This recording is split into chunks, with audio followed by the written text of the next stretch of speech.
Caught Offside with Andrew Goondling and JJ Devaney. Oh, yes. Caught Offside from just outside of New York City and from an apartment in Brooklyn, New York. Andrew Goondling and JJ Devaney. What's up, brother? That is carrying a lot of weight, I feel, Andrew.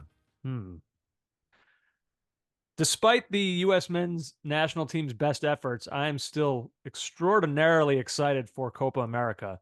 But we will, in great detail, discuss what happened Saturday night in Washington, D.C., or Landover, Maryland, however specific you want to be, as the U.S. are defeated 5-1 against Colombia. There are many angles that we will approach this from. The game itself, the manager, the squad, all of those things. We have opinions. We have opinions. They are ready to be unrolled and delivered to all of you. So we'll do that later on in the podcast. There's a couple things I wanted to say about the ruling of 3 Valencia fans who have been arrested or sentenced for their racial crimes against Vinicius. So we'll get to that. And then obviously the other day we spent some time on the Manchester City lawsuit against the Premier League and laid out just how important this could be for the future of the league. But more so, we are fans and we like to talk to all of you as fans as well. And we know Manchester City fans, I think, have been dealing with this kind of moral dilemma of how to approach their club during this era. And so we wanted Manchester City fans specifically to weigh in and tell us, what do you make of basically all of this? And I'll say this, I think the response that we got validated our desire to hear from them. I think I think we were right in our gut that there's a lot of City fans out there that want a platform on this, that do want to be heard with what they're thinking and feeling about what is a really weird era to be supporting that club. So we'll just roll through some of the responses that we did get from the Manchester City loving animals out there at the end of the show. JJ, before we dive into the U.S., just a reminder to everybody, please rate and review the podcast. Subscribe both on the audio version of the pod on Apple or Spotify or wherever you get your podcasts, and on YouTube as well, as we're putting more and more stuff up on the Caught Offside YouTube page. So please subscribe in both places. It's a huge help to the podcast and the podcast visibility. Also, if you're a fan of the game, of the pod, get on the Reddit, become one with the animals, get on the Discord as well, which is growing in its momentum and popularity. Both of those places, there's great conversations happening about the show and about the sport. So get on there if you want to be a part of it. Caught Offside bingo shirts, JJ, where are we at? I hope to be wearing one by the end of this week. I'll put it that way. Yeah, I hope. Because last week you said they'll be out this week. Yeah, so they'll be on the website available to buy, and that is still the timeline I'm operating on. I'm skeptical. Not so much faith in me, but that's your general demeanor towards me. You it's so funny how badly you want me to fail at things that could benefit you. It is incredible. It is truly incredible. That's how much I care about being right. Yeah. Oh, absolutely. Oh, well, my pocket is lighter, but I'm right. And isn't that all that really matters? So yeah, hopefully, you heard it right there, by the end of the week. So everybody keep your eyes open for that. JJ, let's dive in. The U.S. men are flattened by Colombia 5-1. Boy, all the hype pre-match about, oh, look at this. This is the first ever U.S. men's national team squad with 11 players playing in Europe's top 5 leagues. It's truly unbelievable. Look at us. We are really special. Let's all just take a moment and get your arm back. Pat your own back, everybody. Good Lord. 5-1. Embarrassing. Yeah. Humiliating. All kinds of words. I mean, it kind of sucked the wind. Like I said, yes, I'm still so up for Copa America, but part of that now is not just because I'm excited about the tournament. Part of it is like, Fear. What's this team made of? Like, let's see. Like, you just got embarrassed. Like, I can't. Now you're entering a major tournament, pretty much the biggest tournament that they could be in outside of a World Cup. This is it. It's gonna be in your country. Like, what are you made of now? It was so weird because just my lead into the game. So Brooklyn Pride, the parade festival was on Fifth Avenue here in the neighborhood. So we went for a walk with the baby just in the sunshine. There's people selling lots of food and stuff like that. And we decided we'd have a quick drink. And I looked at my watch and I was like, 10 minutes before the US play. That's just enough time to get upstairs and watch this game. And I was, what, 7-8 minutes late turning on, 10 minutes late turning on. And I look at my phone, I have a message from you. That's just so poor by the US. And it's all of a sudden this beautiful sunny day outside. The sun was eclipsed by a moon, and the darkness fell. And by halftime, I'm in the midst of another US soccer existential crisis. Like, it just came out of nowhere.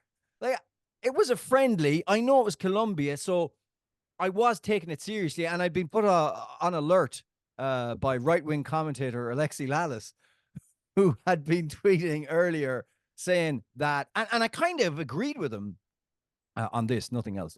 I agreed with him on the sense that he was saying the Colombia and Brazil games are so rare in the quality of opposition that we're getting that even though they're friendlies, they should be treated like they're World Cup matches. 100%. And I honestly believe that. And what I was met with then was the intensity of a wet blanket that's being left out to dry on the fire escape. Just flat, crusty, just the worst performance. And this morning, because I'm an idiot, I went back and I watched the whole thing again. And it was worse than what I saw the first time. Really? Worse than what I saw. I also did something. So I just thought, right, okay, let's get another perspective. So I listened to the first 10 minutes of the Scuff Boys. Mm-hmm. I just did. And the way they talked about it was, it's not like they didn't talk about it in kind of somber enough tones, because it's a 5-1 defeat, of course. But, they were saying it's a friendly. But there was the sense from them that it wasn't that bad. Not the result, but the general performance wasn't that bad. I actually think it was. I had their view prior to the rewatch. Okay. And now my view is it was way worse than what I saw Saturday night. Interesting. So we'll definitely comment on that, because I've kind of broken this game down into a few categories. Before that, though, I do want to go back to the point you made about Alexi Lalas's comments about these games against Colombia and Brazil. Look, we have spoken about this at length, that over these next 2 years building up to a World Cup, the U.S. obviously are not going to go through their normal qualifying process. They're already into the tournament. But because of that, we've spent the last 10 years banging on this podcast about how, friendlies, stop everyone.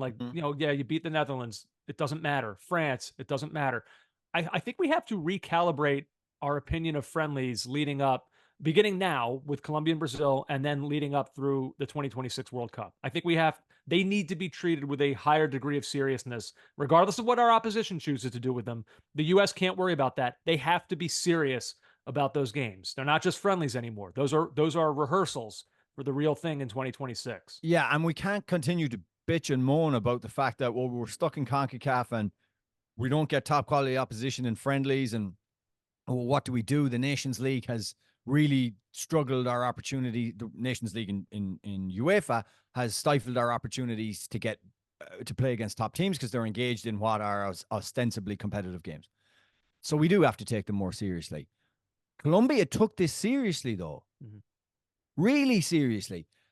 One of the really alarming elements of this was the intensity with which they went about their business, until, I would say, when they were 2-0 up, they definitely went into a more kind of I don't know what you call it, a rest defense, where they were like, okay, we're quite happy for these guys to have the ball, get so far, and then we'll go on the break again. And they definitely did do that. Mm-hmm. But I think if you are looking at this result and you're saying, okay, and you're trying to be dispassionate, it was 2-1 for an awful long time. Then it was 3-1. And then it fell apart from that third goal onwards. And that result doesn't really reflect everything. I think you're absolutely wrong. Okay. I think you're absolutely wrong. And we'll get into those elements. But like I said, yeah. Now, I don't mean that we can't be better than this. I don't mean that. I'm just going on what I saw here. By the way, my first match as a US citizen. My first US men's national team match as a US citizen. Welcome aboard. Wow. So the first category I have here is basically to, we're not going to go through the minute by minute of this one like we sometimes do for big games, but I've kind of gone a little more broad here and grouped it as, okay, let's talk about the alarming elements of this loss. For me, first and foremost, the self-inflicted errors. Christian Pulisic said after the game, it just felt like they were waiting for us to make a mistake and then kill us in transition. That's just what happened over and over again. We were nowhere near the level we need to play at if we want to win games coming into Copa America. When I think of the US, JJ, like there are some shortcomings that maybe I'm a little more forgiving of than others with the US. Like some people are really hard on this team for not like breaking teams down in the final third better than what they do. I'm a little more forgiving of that because sometimes, I look at our players up front. Sometimes I just think these guys don't play together very much. That's an area of the game it's going to generally be hard. I'm a little more forgiving of that. There's some American fans that, wish the U.S. maybe pressed more effectively, that kind of thing. Okay, maybe. But for me, this is the one that I cannot accept for the U.S. These self-inflicted errors. We cannot be the team that other teams sit back against and wait for an inevitable error to occur. That can't be that cannot be a calling card of US soccer. And if you're going to make that mistake, which is going to happen, you certainly can't be the team that is so lackadaisical in getting back, in switching from offensive mode to defensive mode. Like the focus has to be there to transition quicker from one mindset to the other. And both of those things were on display in this game. And I thought it was alarming. I don't necessarily think it's a trait that I usually see in this team, but Colombia certainly exposed something in this game. Yeah, and I would file that under just the lack of match intensity. Like from the beginning, from the very start, I felt anyway that Colombia were a step off. The US were a step off and Colombia were right at it. And I would say there was a collection of turnovers, mostly in the second half, but a few in the first half. There was one from Ream that I remember that we just got away with, where you're like, if this keeps happening, we're in trouble. And we did it twice, 40 yards from one was 40 yards from our goal, led to a goal. And the other one was 35 yards away and led to a goal. Even the one that like Anthony Robinson gets pickpocketed and Luis Diaz, it then results with Diaz hitting the inside. How did he not score? Actually, that's the one I'm getting mixed up. That's the one I'm thinking of. Now, there's a counter argument to that where Anthony Robinson loses the ball there. That shouldn't mean that they are bearing in, running down on the center backs. I'd also like to say that, God, there's so many angles here. I will defend the center backs in the second half to the extent that Gregg Berhalter did. He was right. You cannot give the ball away or lose the ball. Now, I still hold Cameron Carter-Vickers responsible largely for his goal because there's something else he could have done, but we'll get to that. You can't lose the ball in front of your own goal and then have a torrent of Colombian players running at your center backs. I don't care if you have Virgil van Dijk and Nemanja Vidic in their prime there. They can't do anything about that. It's a numbers game. They're getting ran at and the gaps are there. They're going to score. And there was no midfield cover. That was the big thing for me. Starting out immediately, no midfield cover. Our back four, because of the way Colombia played with their wing backs and their wide players and the way that Diaz and James Rodriguez would drift and create overloads either side with that width, it meant Anthony Robinson, most notably to an extent Scally, would get stretched on those sides. And there was massive gaps between them and the center halves. So we were never compact. Like we weren't compact on the opening goal. Like the opening goal for me, it's a terrible error by Anthony Robinson, a lack of awareness. There's not a shout. Ream does okay to get across, but Arias gets his shot off so quickly, really, really quickly. And Turner, I mean, why is he always at the near post so low? He is so prone. We've seen it with Nottingham Forest. We've seen it against Jamaica, or Trinidad, excuse me, away. Why is he so low on those near post shots? Like there's a bunch of errors right there. And then the second goal, and this is what I'm talking about, intensity from the get-go. The second goal, the corner, Andrew. Mm-hmm. I've rewatched it 4 or 5 times. Okay. The beginning error is they send 2 men out. We don't react. It's too slow. We send 1 man, I think it's Christian Pulisic, and there's someone else trundling after him. And actually, as the corner is taken, the closest US attacker to the Colombians is wiping his brow, his eyes with his shirt. Then he gets out. The cross is not blocked. It goes in there. Tim Ream wins the first ball. So we've got to be alive to the second ball to clear our lines. We're at the advantage point there when your centre half gets the first header. And instead, Scally and Johnny Cardosa challenge for the same fucking ball. Like it's crazy to me. And there is who scored the goal? It was Bore. There he is, like completely alone, not picked up, and the ball breaks, I would say, fairly kindly to him. And then I have Kyle Martino on the commentary. What little of the commentary I could hear, because it was so low on the live broadcast from TNT. It was, man, even TNT catching strays now. Everyone's getting it. Everyone's getting it. And the ball breaks, and Kyle Martino goes about the goal. Well, it was the only thing, it couldn't have been expected that Bore would do that by what? It was literally the only option he had there, unless he had to try and control it and then turn, and he would have been closed down. So he bicycle kicks it, and I'm sorry, Turner's got to do better. I know it's fairly close range. It is good skill. He's got to do better. It's right underneath him. All those errors, lack of intensity, and you stare at the board, and it's 2-0. Yeah. And you never get going. And then the other thing that really alarms me, and alarmed me throughout the match, is how hard it is for the US men's national team to create coherent attacking moves and chances.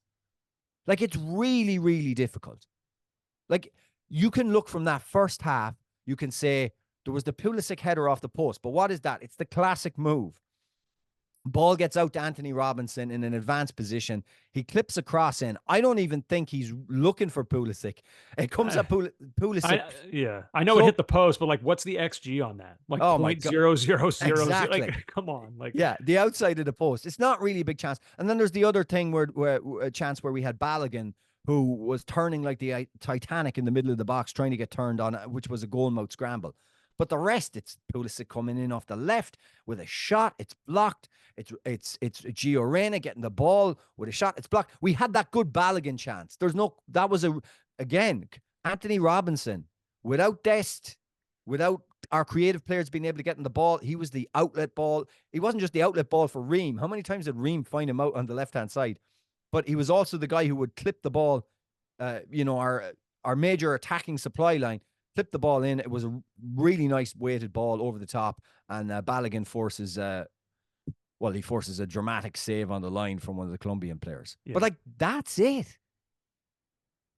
You had a Hadji right header, whatever. It's so hard for us to do anything.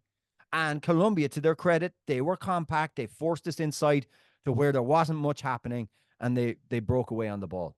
Yeah. That thing, to me, the mistakes are killer. They're absolutely killer. And I do want to talk about the 3 final goals, because those are things where I actually exonerate the manager somewhat. I can hear people getting angry already. Oh, well, I mean... Well, they're going to have to listen to me on this, because sometimes the players need to take a kicking too. But I don't exonerate on the manager for, we're not more creative. We're not clever. We don't have these patterns of play that unlock teams right now. No, again, the caveat is we can't be this bad again. We just can't be. But this was from a creative standpoint, this was really bad. 2 shots on target all game. Yeah. Yeah. I mean, some of my other alarming things that stood out, you kind of touched on them, but like, that first goal that Colombia scores. I mean, like, you're conceding a goal because their players are starting out a game more alert than ours. Yeah, sharper. Like, there's no one in behind Anthony Robinson. If he lets that go, it probably goes over the line for a goal kick. Now, I'm not sure that I entirely blame him for that, because that's kind of instinctual defending. Look where he puts But the ball, Andrew. but where he puts it is not okay. But there has to be part of him that will think, well, let me just do this. And I see, I see like 3 white shirts in the area, but like, you know, Gio Reyna just kind of shuts off. He's not quick Yeah. enough to adjust, to make an adjustment and make a play on that ball. And it just becomes too easy for Colombia to score that goal. And furthermore, with that goal, let's talk a little bit about the U.S. conceding the early goal. This game, the 6th minute, Jamaica, the 1st minute, that's 2 of their last 3 matches. They've conceded a goal in the first 6 minutes of a game. Before that against Slovenia, it was the 26th minute, but still they concede first. It's in the first half hour. That's 3 of the last 4 games. It's like, why? And they're all at home. Now I know, the dynamic of the crowd, whatever, but like, why are the U.S. Why are they starting games and it feels like they're just not as ready as the other team? And that cannot be, and that falls on the manager. It does. Like, the manager is such a limited role in football in many respects, but one of the things he has a role for is getting the team ready to go. And I don't want to go in on the manager yet because we have a whole manager segment, so I'm going to hold off a bit. But like, it's not acceptable. They weren't ready. They were a step off, and I don't know. Like, it's these friendlies are at a difficult time in some senses, like, because there's a big gap between when most domestic seasons have ended. And it does mean rust, and it does mean things are a bit slower. But like, Colombia they did not have that excuse. They were absolutely at it. They did, they looked as lively as if they were playing in the middle of the season. And we were not. No.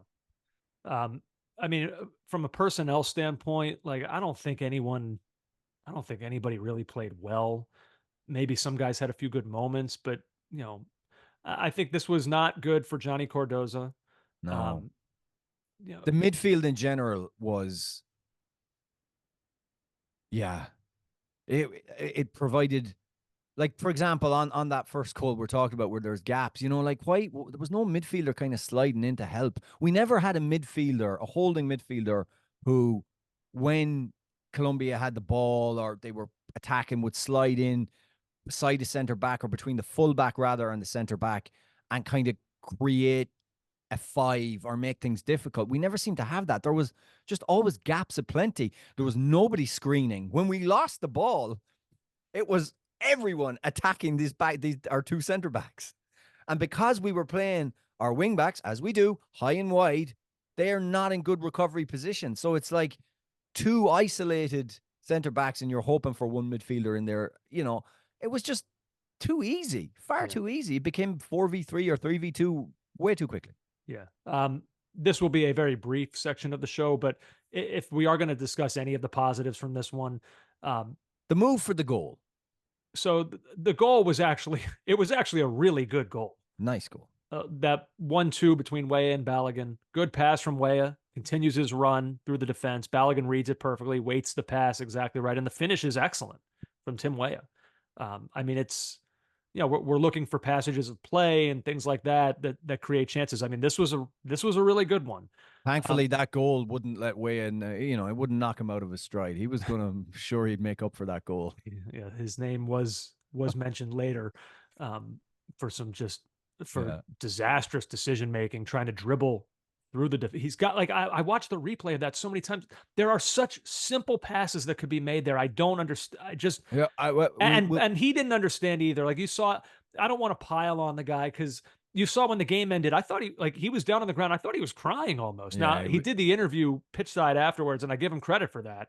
He took the mic, went on camera, talked to the panel there, but like, I lip readed his anger and his anguish from that interview. I could barely hear him, but I don't know. Maybe there's something wrong with your TV. I heard. I mean, the crowd was very loud. It was like Colombian fans behind there that were cheering, but I did hear him speaking.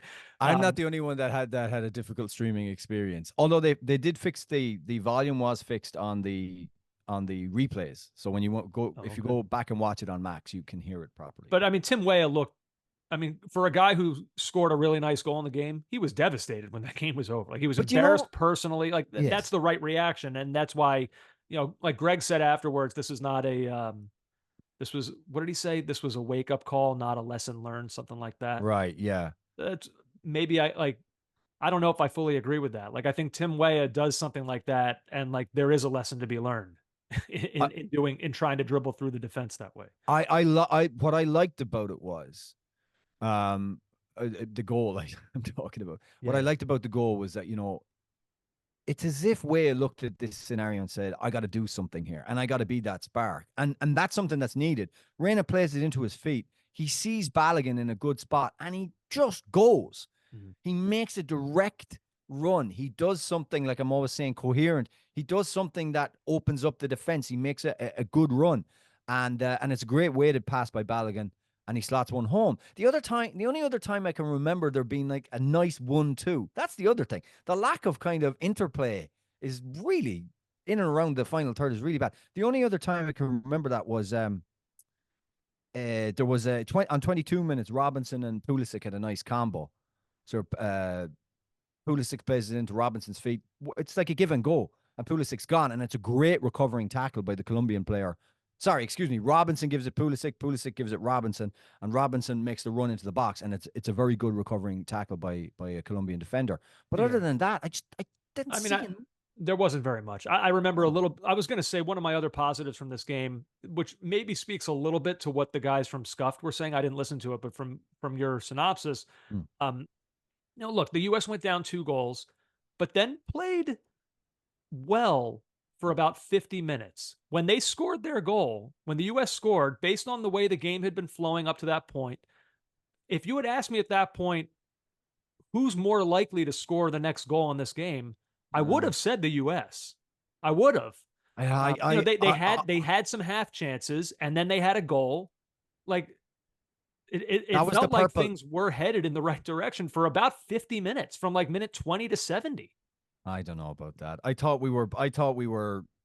Like I said, I felt Colombia were like, all right, let's just let them have it. They fell back a bit. I Yeah, there's not enough there for me, Andrew. Like again, we had the majority of the ball, but like we just didn't do a ton with it, and there wasn't. I don't know. I would say Colombia were quite comfortable in that period. We did not upset them enough to say that we're going to get another goal and then maybe go on and win this game. That was my personal view. But that's not to say we didn't hand them the initiative then from like the 70th minute onwards. And that's the problem, is like, for whatever my thoughts were on what could have happened next based on how the U.S. were playing, they got sloppy and they gifted Colombia goals that put this one away and turned it from a potentially uplifting comeback to one of the most embarrassing defeat of the Gregg era, and one of the most embarrassing defeats for the U.S. in recent memory. That's what this turned into.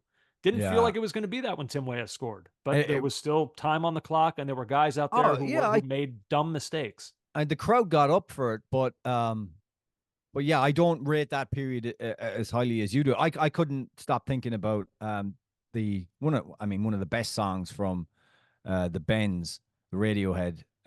You do it to yourself, you do, and that's why it really hurts. Is that you do it to yourself, just you and no one else. And I think that was like from the 70th minute onwards. The substitutions were a disaster. Guys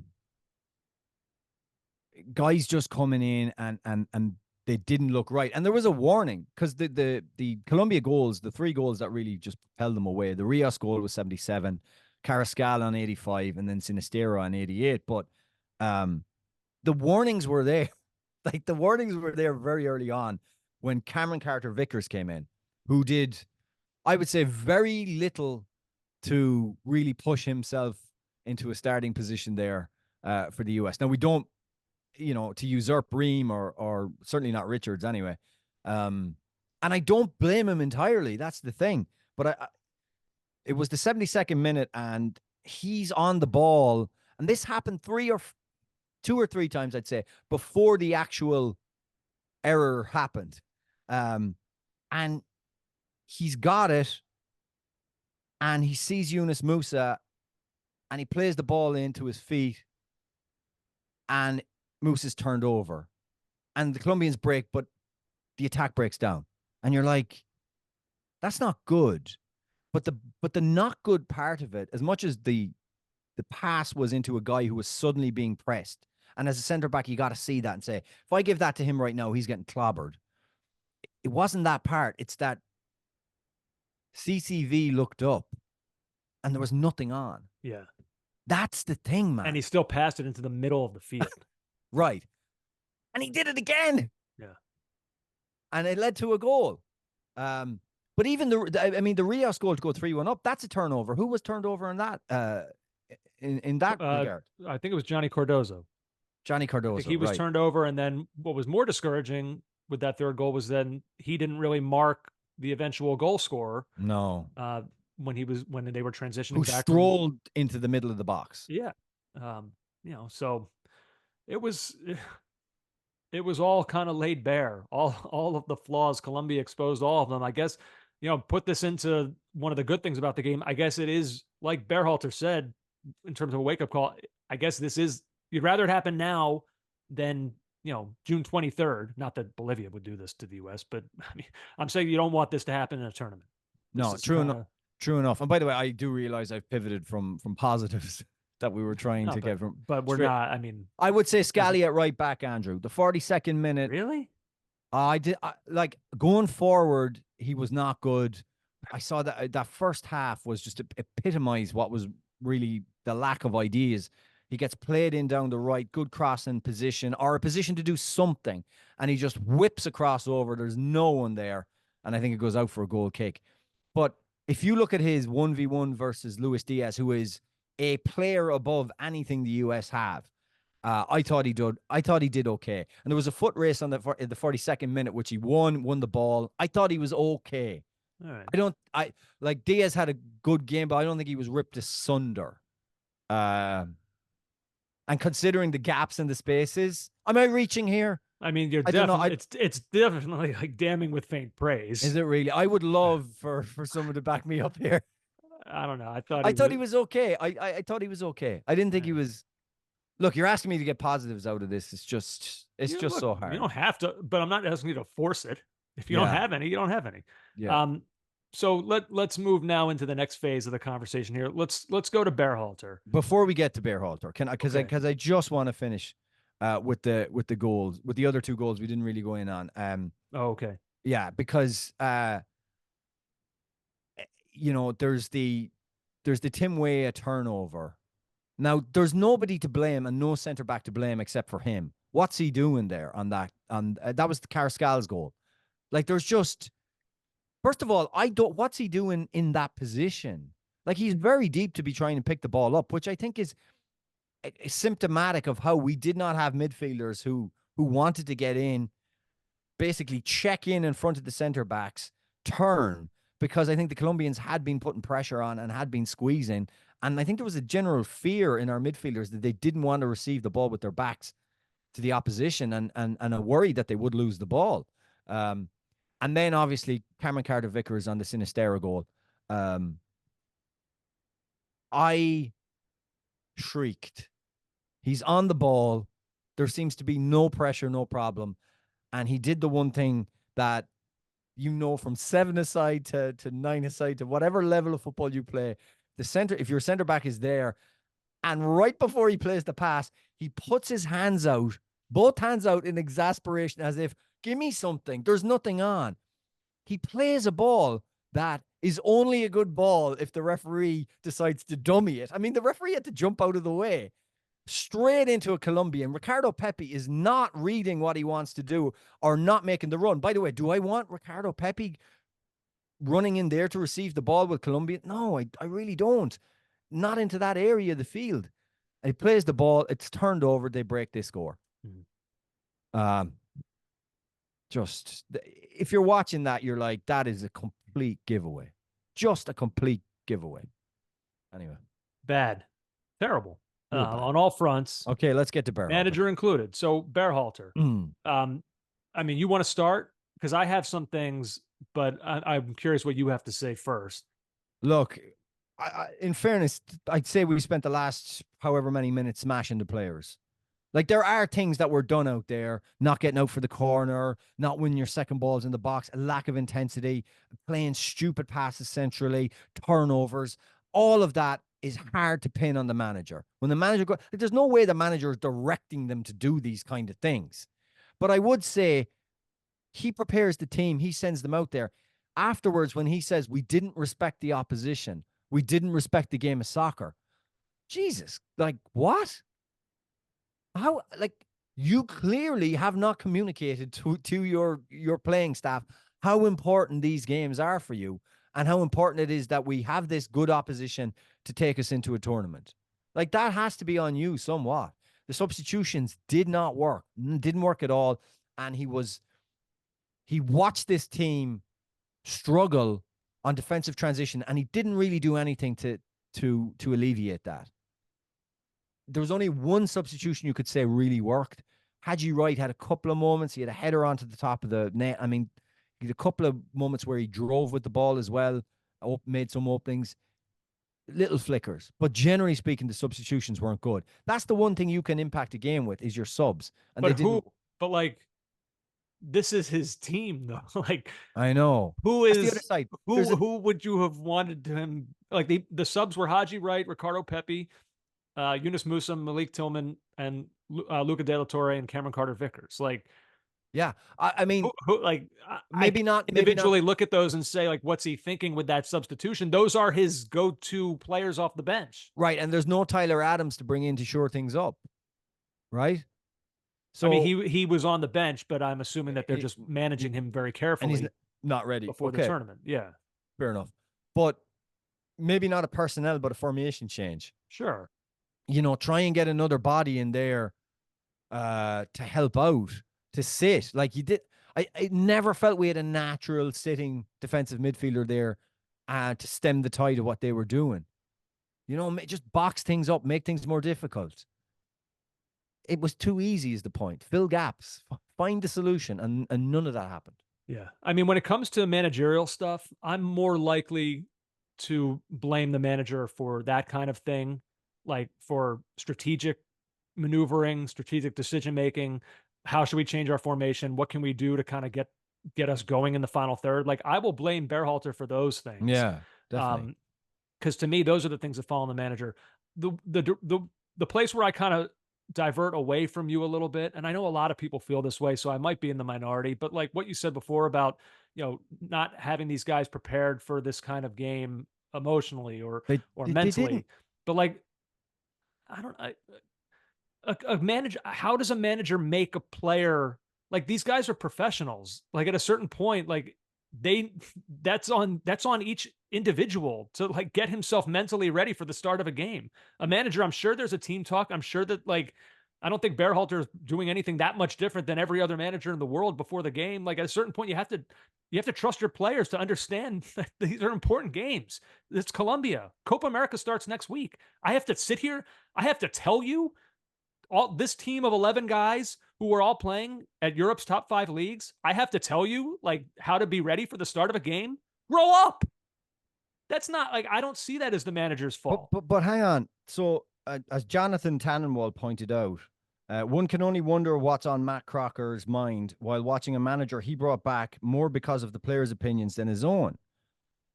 Like, sure. That's a problem, though, Andrew. Of course, I'm just saying that when I'm divvying up blame, for me, if I'm Matt Crocker, it's that wouldn't be one of my reasons. It would be more for, like, what's the plan here, Greg? Like, why are we having such a hard time in the final third? Why are guys carelessly giving away the ball in the middle of the field time and time again? Like, that's the stuff where I'd say, like, what's going on here? Like, it's not like the guys aren't ready to start the game. That and I'd look at the players and be like, what is wrong with all of you? You're professionals. This isn't your first rodeo. Come on, guys. But you wonder, though. Let's lump it all together for a second. You wonder if a manager that's been brought back based on the players' recommends, or that they wanted him back again, sure, was not the right decision. That this group needed to be challenged by something else. And now they're in a system that's gone stale. This thing feels stale. And I think this is now the moment where that will be decided. I think, let me go through because I saw the tweets. There were really from one guy. So I don't want to say like no one knows my stance on Berhalter. What's wrong with all? It was one guy who sent me 2 messages during and after this game that he tweeted to me and said, please stop defending Gregg. We don't deserve this. And then he followed that up by saying to me, can't wait for Andy to defend this fraud. And so like, I don't think I need to go too deep here because, like I said, that was one guy. I think most of you understand what I've been saying about Berhalter for years. Like, I, like everybody, like the brief history here of me and Gregg is that, like everyone, I had real questions over the hiring process to name Berhalter the manager in the first place. Yes. We said at the time, you could go back and find the pod if it's available. I don't know. But like, we used the term that it felt like it was a rigged process that he won. However, after that happened, I sensed correctly, I think, that there were some American fans who, generally speaking, have no respect for MLS and who had no respect for this hire because it was kind of an MLS hire. And questioned his resume. Right. And they were lining up against the manager no matter what was actually happening. And I think I keep saying I don't think you and I were too different on this. I think we approached it from the perspective of we're skeptical, but we're going to judge by the results of what happens next. And then Berhalter proceeded to take the youngest squad in American soccer history, and he achieved every objective that was set out for him. He recruited important pieces to U.S. soccer. His team had a good showing at the World Cup.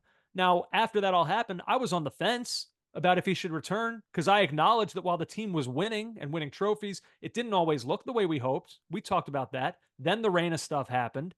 And at that point, and again, you could find the podcast, I settled on maybe this is the right time to move on. But then, like you just referenced, something unexpected happened along the way, and that was the whole team spoke up in support of the manager. And it kind of swayed me to, well, we won trophies. We've exerted dominance over our biggest regional rival. The players seem to love the culture that the manager's established. I don't subscribe to the managers should only get one cycle theory. I thought he had lost the team's trust, but evidently that wasn't the case. So I said, all right, the players, I'm on the fence. The players are all for this guy. So let's keep going. That's it. That's the history. Now, have I been vocal at times that make it sound like I'm pro Berhalter? Yes, because regardless of what I think of him, I don't think the treatment of him has always been fair. I've always said people continue to move the goalposts. The whole one cycle thing was never a thing I've heard before until Berhalter achieved all his objectives. Then all of a sudden that was the new marching orders from the Berhalter haters. I just thought it wasn't fair. Doesn't mean that I love the guy or agree with all of his decision making or think he's a great coach necessarily, but he was winning a lot of stuff and the players liked him. So I didn't think he had done enough to not earn the chance to at least see it through this tournament. But now we're in a new cycle and I'll judge him accordingly. The Nations League was a trophy that they won. That's good, but it was very lucky considering what happened against Jamaica. It was still good to see the U.S. dominate Mexico in a final, but like reasonable minds can agree that they were lucky to be there. Mm-hmm. Now we have these 2 high-profile friendlies, the first of which was a disaster. We'll see what happens against Brazil. And then most importantly, we have Copa America. Now there's nuance to Copa America, but I'll just say now that sacking him after that tournament is on the table. Yeah. I think he's earned the right to coach them in this tournament, but he hasn't earned the right to be beyond evaluation after it. And we will assuredly do that. Now, if that's me being defending Gregg or a Berhalter lover, then you've made up your mind. To me, that's all reasonable. Like, I don't understand what's controversial. I don't understand how that makes me a Gregg lover or a Gregg hater. Like, we're evaluating this as we go. If Copa America is as bad as what we just saw against Colombia, then he's going to get sacked. Like, that's because there'll be enough time between that and the next World Cup. They'll get somebody else in. That's 2 years. All right. Like, I think it's all reasonable. We'll see what happens next. Like, I'm not going to sit here today and tell you, fire this man. Like I said, I think he's earned the right to coach this next tournament, and we'll evaluate it after that. Something you do love unequivocally is USMNT only. Uh-huh. The USMNT are now 5-7-6 wins, draws, and losses under Gregg Berhalter against teams ranked in the top 20 of FIFA World Rankings. 4 of those wins are against Mexico. Yeah. The U.S. men's national team's only win under Berhalter against a top 20 team, excluding Mexico, is Iran. A 7.1% win percentage in those matches. Now, look. Well, at least that one was important. It's the Yeah. most important of all of them. So Yeah, exactly. he would have gotten fired if he didn't win that one. Yeah. So, And it nearly cost Christian Pulisic his family jewels to do it. But these are look, generations of Pulisic's paid for it. Yeah. yeah, look, I do think it's, first of all, I would say it is unfair. Like, as much as I make I make up narratives about you all the time, you know, like you have a fetish for General Franco and all this stuff, and it's just to poke fun, and I love your reactions and stuff like that. So I don't that's like, fine, by the way. yeah, and it is, but I don't like when listeners just assume positions that you take that you haven't taken. I think you've been fair. Also, as well, like, we're in a no-win situation here. We learned so much from the Klinsmann arena cycle. We can't win with the things that we say. We gave praise to Klinsmann when he did things right. We crushed him when things went wrong. We did the same with Arena. We then had Arena on our show, and people weren't happy that we didn't live on air in ESPN crucify him. They weren't happy that we even provided him a platform with which to speak. Right. Like even though that's essentially what we do. It's a large part of what we do is to provide platform for notable people in the soccer and sporting arena. So we can't win here because any bit of praise will be seen as going against the prevailing narrative. Any bit of nuance, either good or bad, will be perceived as one way or the other. Well, real quick, before you move off of that, I do think it brings up an interesting point. People are anti-Berhalter right now. If you were to take the temperature of the U.S. soccer fan base for every manager they've had, maybe with the exception of Bruce Arena's run from like 02 through 06, like, yeah, no one is ever happy. No. U.S. men's national team manager. Steve Sampson going into tournament, so many question marks, so much negativity. Like maybe Bob Bradley had a window after like the Confederations Cup win against Spain. Things were very up then. But like even then, people, like, the U.S. got out of the group in the World Cup. People were very mad that they weren't able to get past Ghana in the round of 16. Like when he ended up getting let go, everyone was ready for it. Like no one, that's just the way it is in our soccer culture here. Yeah. And probably a lot of them around the world. And there was no way with the process that hired Gregg Berhalter. He was always against screwed from the beginning in so many ways. So listen, that's where we are right now. Well, I have one other thing that I want to talk about. Okay, you do that. Okay, because you talked before, you know, we spoke about the players. So I do, like, you know me, it's the one narrative of me that maybe you've created that is not a false narrative. I am a players first guy. Oh, no matter 100%. How good or bad the manager is, I do believe that, like, yeah, a manager can make good players better, but ultimately, like, the teams with the best players usually win. Like, it's just kind of how it usually goes. So I don't know. I see it as a players first guy. So I want to kind of circle back to that point about this team. Cause like I sometimes, you know, I don't know. I think my credentials as a fan of this specific team are pretty well known, but I'll say it again. Like, I love this collection of players. I genuinely love them. They're fun to root for. They're pretty, like, they're good. It's a really good group. They've shown a lot of heart in some big moments. Like, I'm a fan of this team, but there is an idea, like, primarily on US Soccer Twitter, that we are a managerial move away from reaching levels that we've never reached before. And I'm just not sure that that's true. Okay. We're in the bubble, the US soccer bubble. So we watch these players with a different eye. We just do. Like, we develop relationships to these players. We follow them more closely. We are, listen, everybody, you can admit it. We are biased in our perspective of them. We just are. But take a step back if you can and try breaking this team down from the viewpoint of what other nations think when they look at our squad.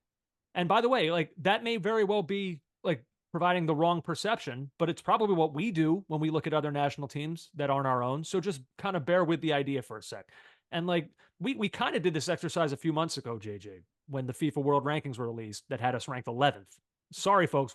The U.S. are not the 11th best team in the world, and it's probably not close. And we went through that.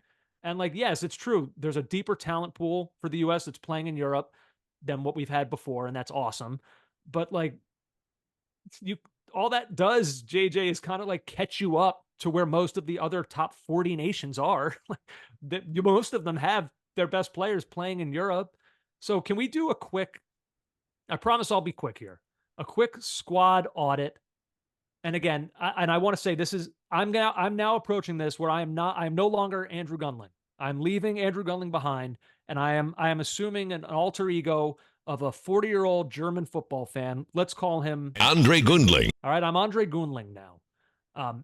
So look at what this team is if Andre Goondling, the 40-year-old German, is looking at them and getting ready to play against them. Okay, your goalkeeper was second string for a Premier League club that was nearly relegated.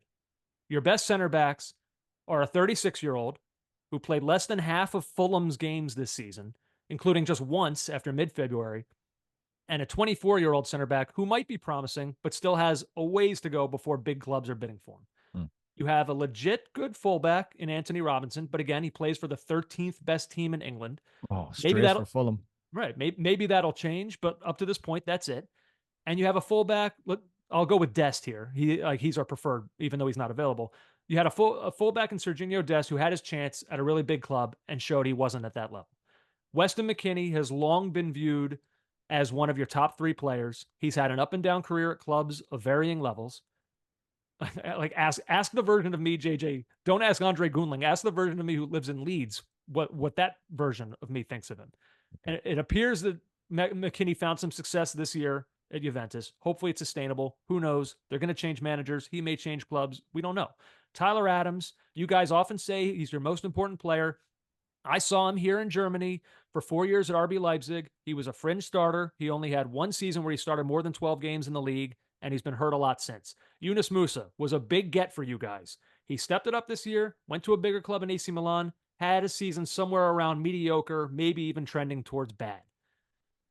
Gio Reyna. Berhalter haters are generally Gio Reyna lovers. And look, now I'm Andrew Gunling again. I've said before, I love Reyna. I think he has to start for this team. I'm a fan.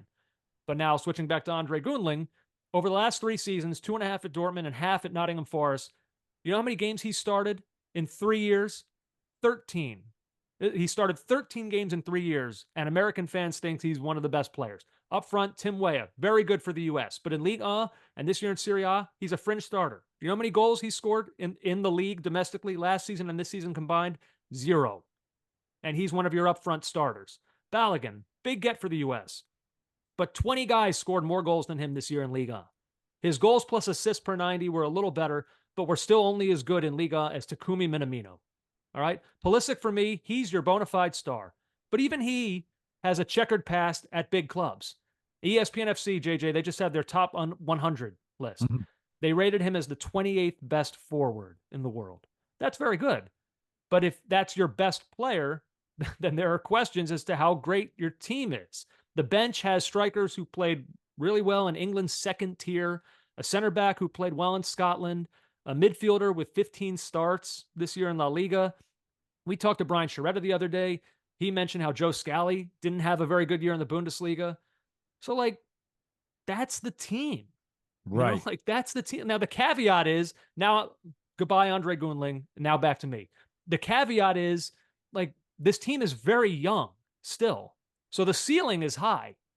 But, like, after a 5-1 loss to Colombia and on the eve of a major Copa America tournament, we're not judging this team by what they're going to be in 2 to 4 years. We're judging them by what they are right now. And right now, they're just not littered with players who instill fear into the other top teams around the world.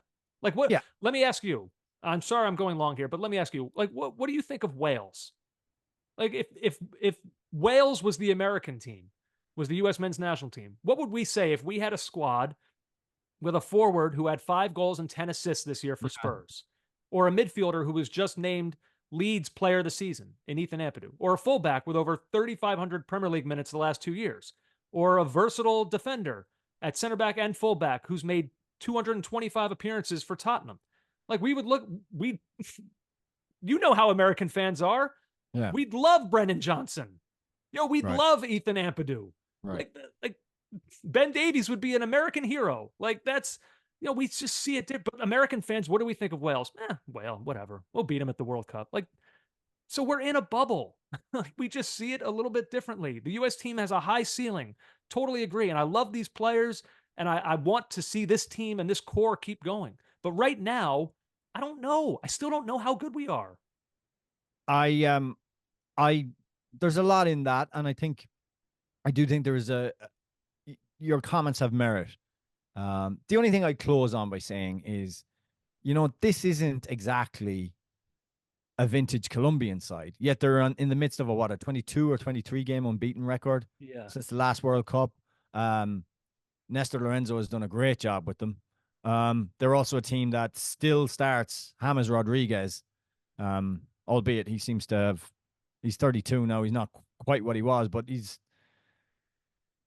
still there. They've put it this way, because I'm not going to go through every one of their players, but this is not the most terrifying version of Colombia we've ever seen.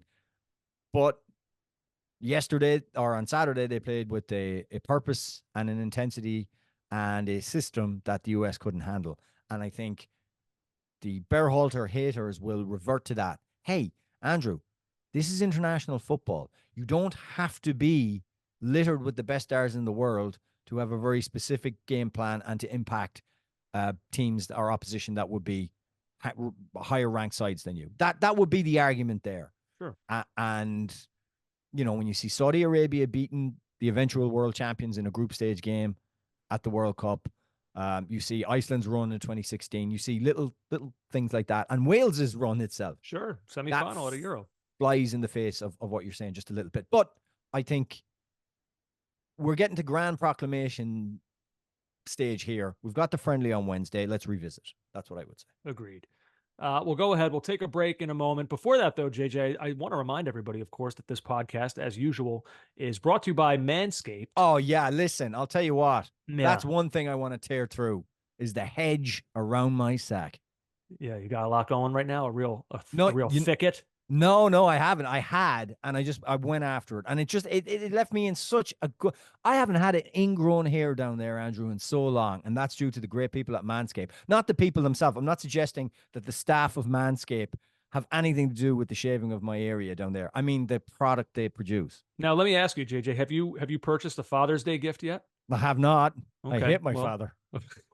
Well, maybe your pops. I love him. I love him dearly. Well, maybe your pops has had a bush since the 70s, and that's okay. Why? Now, come on. Our friends at Manscaped have crafted the total package for his special day, whether it's for the boys downstairs, his beard. Does your dad have a beard? I bet he does. No, my dad never had facial hair. He worked for the Irish government for so long, and it was the look was a proper shave. There was rarely even stubble. Okay, interesting. My uncles, they had all sorts of beards. Well, you can still head over to manscaped.com, get 20% off and free shipping with code CAUGHTOFFSIDE to send your dad. I don't know, your dad, I can't tell if he's a Manscaped kind of guy. He's not, but maybe he is and he doesn't know it yet. Well, you know what? Maybe now's the time. It's better late than never to get on the Manscaped train. Yeah. Remember that old beard trimmer that your dad's been using since you were a kid? Well, it's time for an upgrade with more blade heads to get a more refined shave. Introducing the face shaver. That's a must-have for that smooth finish that Dad loves. The Manscaped Handyman.